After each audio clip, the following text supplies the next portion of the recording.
All right, so we've got Alan here, and what we were talking about is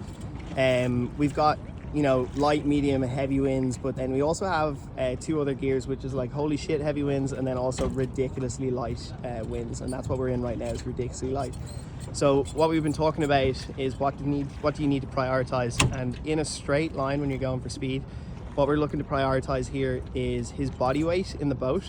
Because it's so light, he needs to have his weight forward for one, so the stern comes out of the water, and you can see here with his stern, if I zoom in, it's not even touching the water, which is fantastic. And then he's also got his weight to leeward, and the reason he's got his weight to leeward is it's actually creating the belly in the sail for him, because there's not enough wind to even keep the belly in the sail. So he's sitting in front of the main sheet, he's got both his legs to leeward, and his ass is right on top of the dagger board. One thing to be conscious of is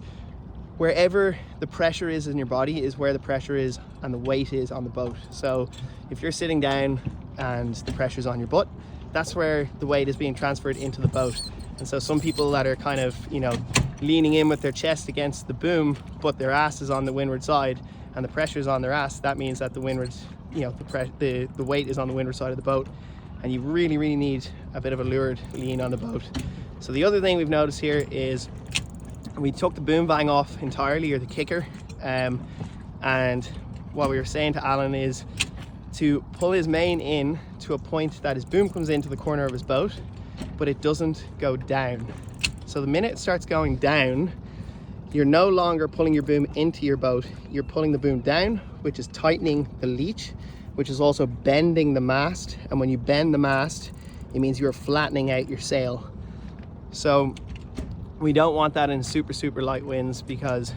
well, you don't need a flatter sail and you don't need all that tension in your rig.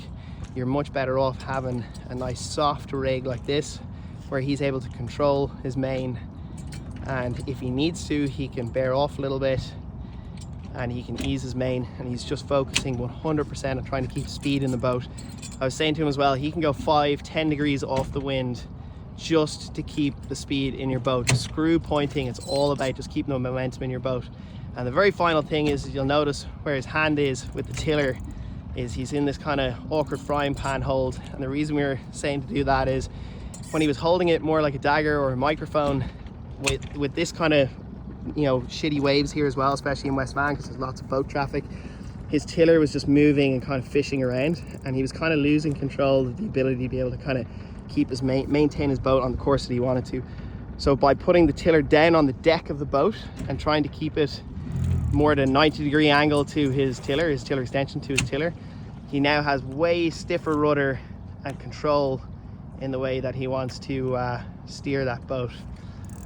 So Alan, can you crank on your main just to pull the boom down so we can look at the sail and what that looks like? Just a little bit, yeah. So now you can see with his main more cranked on, that leech is really hooking in, and we can see the numbers on the outside of his sail. And so that, in this super light wind, is not a fantastic thing. And the other one is, yeah, if you hold your tiller, yeah, like that, just so we can see what that looks like. So now that he's holding his tiller like a dagger or a microphone, you can see there's more movement in the rudder itself, especially when the waves come in. He's going to find it really difficult to keep that tiller stiff because he's so far forward in the boat.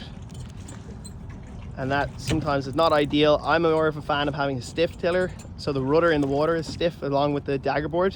and so when you do get hit by those waves, it tends to fan the boat a bit more and fan the sail a bit more, versus if your tiller and your rudder is kind of wobbling all over the place, you're not really transferring those wobbles into the sail and creating that